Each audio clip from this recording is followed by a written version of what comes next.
വചനം 214. അതല്ല, അതോ, ഹസിബ്തും നിങ്ങൾ ഗണിച്ചു, ധരിച്ചുവോ, അൻ തദ്ഖുലു നിങ്ങൾ കടക്കുമെന്ന്, നിങ്ങൾക്ക് പ്രവേശിക്കാമെന്ന്, അൽ ജന്നത സ്വർഗത്തിൽ, വലമ്മാ യഅ്തികും നിങ്ങൾക്ക് വന്നിട്ടുമില്ല, വരാതെ, മതലുല്ലദീന യാതൊരു കൂട്ടരുടെ മാതിരി, ഖലൗ അവർ കഴിഞ്ഞു കടന്നു, മിൻ ഖബ്ലിക്കും നിങ്ങളുടെ മുമ്പ്, മസ്സതുഹും അവരെ സ്പർശിച്ചു, ബാധിച്ചു, അൽ ബഅ്സാഉ വിഷമത, ബുദ്ധിമുട്ട്, വദ്ദറാഉ കഷ്ടപ്പാടും ദുരിതവും, വസുൽസിലു അവർ വിറപ്പിക്കപ്പെടുകയും ചെയ്തു, ഹത്താ യഖൂല പറയും വരെ, പറയുമാറ്, അർ റസൂലു ദൈവദൂതൻ, വല്ലദീന ആമനു വിശ്വസിച്ചവരും, മഅഹു അദ്ദേഹത്തോടൊപ്പം, മറ്റാ എപ്പോഴാണ്, നസ്റുല്ലാഹി അല്ലാഹുവിൻ്റെ സഹായം, അല അറിയുക, അല്ല, ഇന്ന നസ്റല്ലാഹി നിശ്ചയമായും അല്ലാഹുവിൻ്റെ സഹായം, ഖരീബുൻ അടുത്തതാണ്, സമീപത്തുള്ളതാണ്. أم حسبتم أن تدخلوا الجنة ولما يأتكم مثل الذين خلوا من قبلكم مستهم البأساء والضراء وزلزلوا حتى يقول الرسول والذين آمنوا معه متى نصر الله ألا إن نصر الله قريب. അതല്ല, ഒരു പക്ഷേ നിങ്ങൾക്ക് സ്വർഗത്തിൽ പ്രവേശിക്കാമെന്ന് നിങ്ങൾ ഗണിച്ചിരിക്കുന്നുവോ?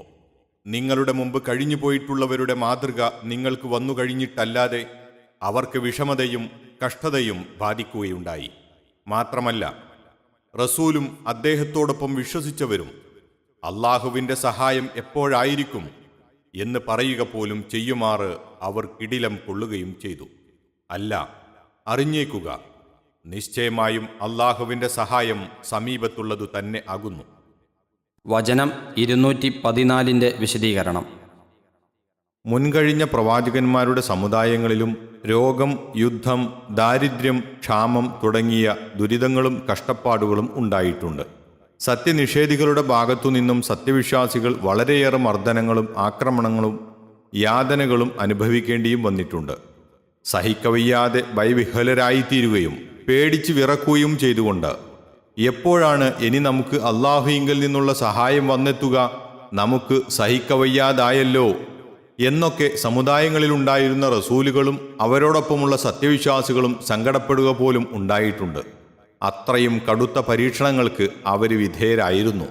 സത്യത്തിൻ്റെ മാർഗത്തിൽ അങ്ങനെയുള്ള ചില പരീക്ഷണങ്ങൾക്ക് നിങ്ങളും വിധേയരാകേണ്ടി വരും. അതൊന്നും കൂടാതെ സത്യവിശ്വാസം സ്വീകരിച്ചു കഴിയുമ്പോഴേക്കും സ്വർഗത്തിൽ കടന്നുകളയാമെന്ന് നിങ്ങൾ കണക്കുകൂട്ടുന്നുണ്ടെങ്കിൽ അത് ശരിയല്ല എന്ന് അല്ലാഹു സത്യവിശ്വാസികളെ ഉണർത്തുകയാണ്.